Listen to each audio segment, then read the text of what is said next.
Florida, the state America dropped on its head as a baby. You may remember that 2 years ago, the state passed a referendum allowing ex-convicts to have their voting rights restored.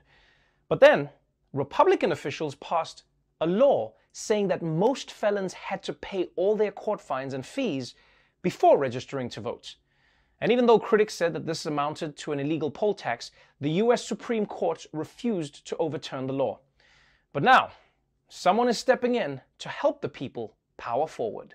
NBA superstar LeBron James is advocating for ex-felons to return to the voting booth in Florida. James's voting rights group, More Than a Vote, is donating $100,000 to help pay court debts, keeping Florida voters from casting ballots in the election. As the law stands, now more than 700,000 Floridians with felony convictions have financial obligations that render them unable to vote. Welcome to 2020, where politicians dunk on people and athletes try to improve their lives. Only in government can you mess up your job and an NBA player does it for you.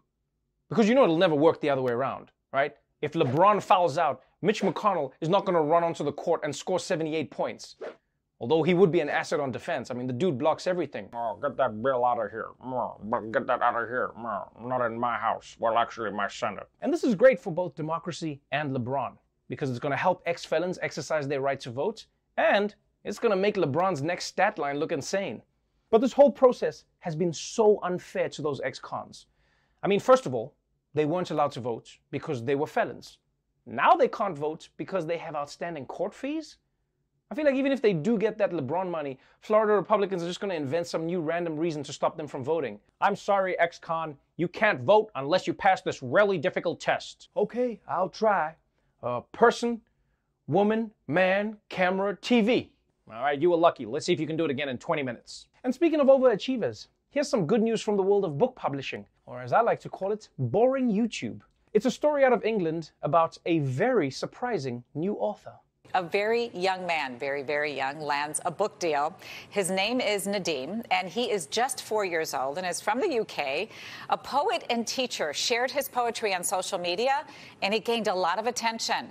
Walker Books saw the poems and decided to publish his work next summer.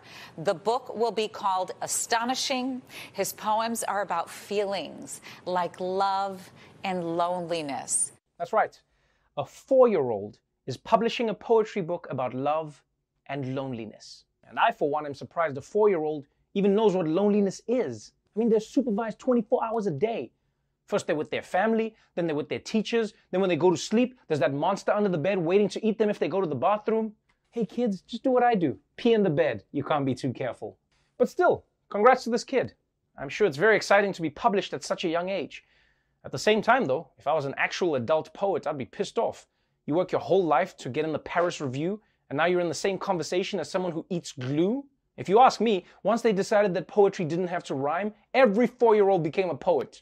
Because all they do is babble nonsense, which is basically what poetry is. I went to the candy store, and there was an elephant there, but he wasn't at the candy store. But let's move on to another 4-year-old who's way less articulate, Donald Trump. Because we're now just 99 days until Election Day. Which also means it's just 99 days until the president shows us what he really thinks of democracy. And one of the big political events of the presidential campaign season is the party convention. In normal times, it's when thousands of delegates gather in an arena to vote on a nominee, listen to speeches, and spend the week calling a candidate who will lose the next president of these United States. But after weeks of saying Corona won't stop his convention, the Donald is finally caving to the reality that these are not normal times.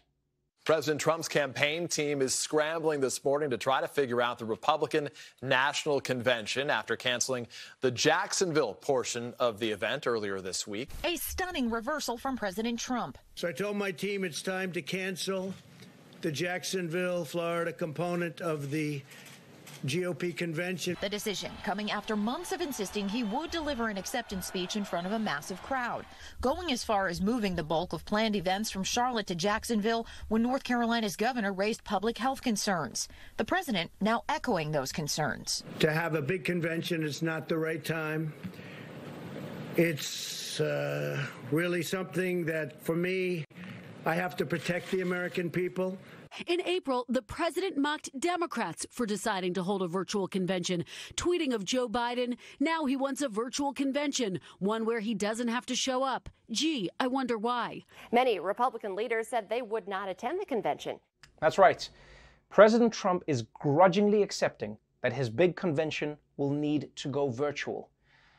And you know this must be eating him up inside, because if there's one thing we know about Trump, it's that he loves to put on a show. Do you remember the insane entrance this man had in 2016? You remember that? When he looked like an out-of-shape god descending from heaven? You can't do that shit on Zoom. What is he gonna do? Ladies and gentlemen, please welcome Me. That's right. Oh shit, am I on mute? Okay, let's do that again. Now, Trump says he's doing this because he's taking the risk of coronavirus seriously, but you can't ignore that many Republicans had already said that there was no way in hell that they were going to go to this thing. And it just shows you how differently some Republicans treat coronavirus when their own health is on the line, right? Because most of the time they're like, this coronavirus is just a hoax to hurt our great president. Oh, so are you guys going to go to the convention? You're going to go there to a crowded convention hall with no mask? I'm kind of busy that day. To be honest, this isn't a problem for Donald Trump. He doesn't need a new convention. He can just re-air what happened in 2016. I mean, he's still promising the same things. He's going to build the wall, bring back jobs, and get the country out of the mess the current president put it in.